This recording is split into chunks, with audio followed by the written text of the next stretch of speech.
This is Democracy Watch. So, Mark, we have news here as your firm is intervening in a pretty alarming new lawsuit in Michigan. So, first off, what are the Republicans in Michigan trying to do, and how is your firm intervening?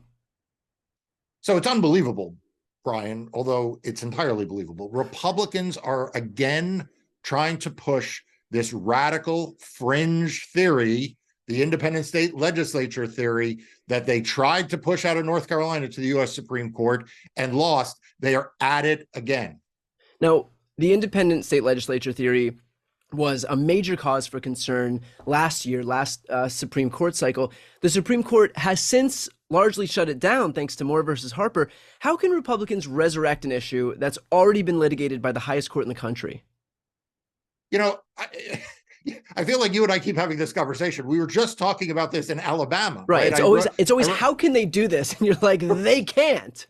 Right. You always ask the question, I don't understand. How could they do this? And I always answer, they can't. But the courthouses are open, right? They can file whatever lawsuits they want. And you get the sense, whether it's what they did in Alabama or what they're doing now in Michigan, that part of what they want to do is send a message to their base that they won't give up. I just wrote a piece earlier this week on Democracy Docket about how in Alabama, what the Republicans were really trying to do, and we talked about this, was not concede, right? They'd rather lose again and again, but look like they're fighting. And I think that's what's going on here in Michigan, is that the Republicans were embarrassed by the fact that they lost the Moore v. Harper case. They feel like they want to show the fringe parts of their party that they are willing to dismantle voting rights at all costs. So here they are again in court. Even if Republicans were able to use the Independent State Legislature theory, were successful in this litigation, the Democrats control the legislature in Michigan. So what's the end game here?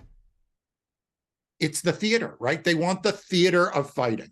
You're right. At the end of the day, the Democrats in the legislature in Michigan could simply take these two ballot initiatives that were passed into the Constitution and enact them into law. It wouldn't be as good, and I'm not saying anyone should give up on the constitutional amendments that were put in by the ballot initiatives, but as you point out, the Michigan legislature and governor are held by Democrats. They can enact these into law, but these fringe right-wing causes and the lawyers who support them want to attack democracy at every turn, and that's what's going on here. You know, for a party that spends so much of its time crowing about how much they despise government waste, this is just peak government waste. I mean, like the time they can be using, spending on this stuff that's not going to go anywhere, they could be putting toward anything else that actually has some chance, some breath of life. But here we are.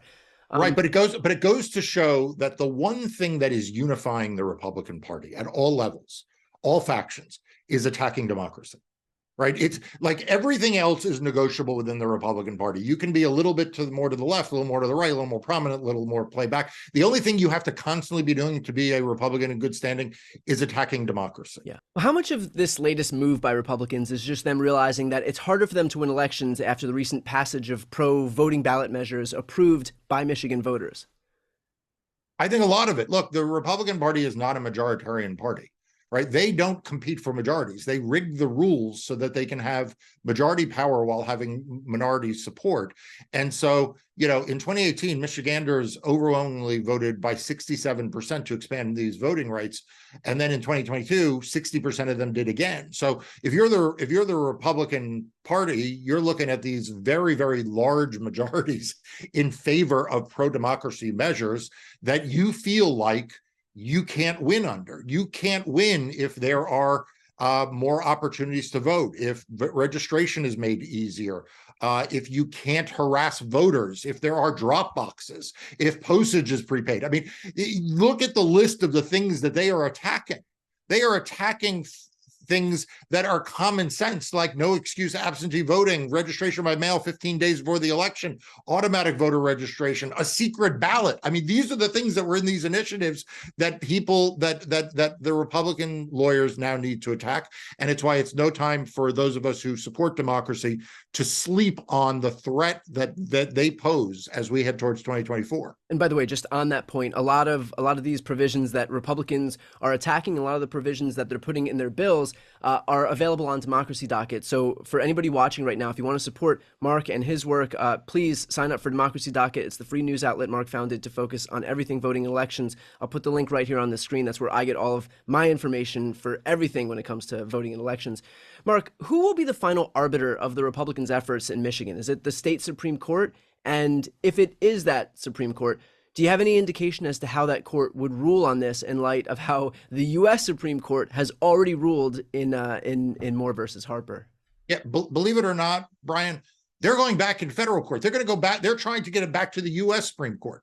So they filed in federal district court, and then there'll be a federal judge who hears this case first. Then it'll go to the Court of Appeals, and then I think because they know they can't win, right? That, like the Supreme Court has ruled, so the lower courts are bound to rule the same way as they have before, as the Supreme Court has before. They're hoping, I assume, to either get this to the U.S. Supreme Court or claim victimhood when they're not able to.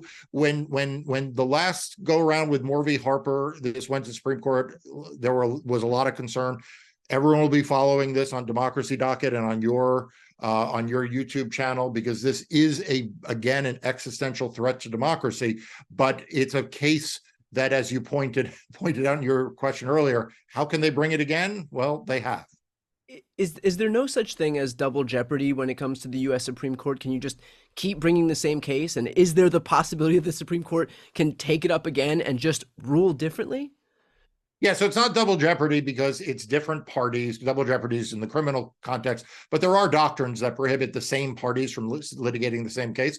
I know you don't believe that, you and I having spent so much time talking about Alabama, but their argument here is these are a different set of plaintiffs in a different state. These are state legislators in Michigan. But if you're a Republican voter in Michigan, to your point earlier about taxpayer money, this is who you put in office. You put in office these elected officials who are spending their time and effort not making life better for you in Michigan, but challenging pro-voting rules in federal court. Well, to the flip side of that, can you speak about the strength of Michigan's current voter laws in light of how the legislature's shifted in recent years?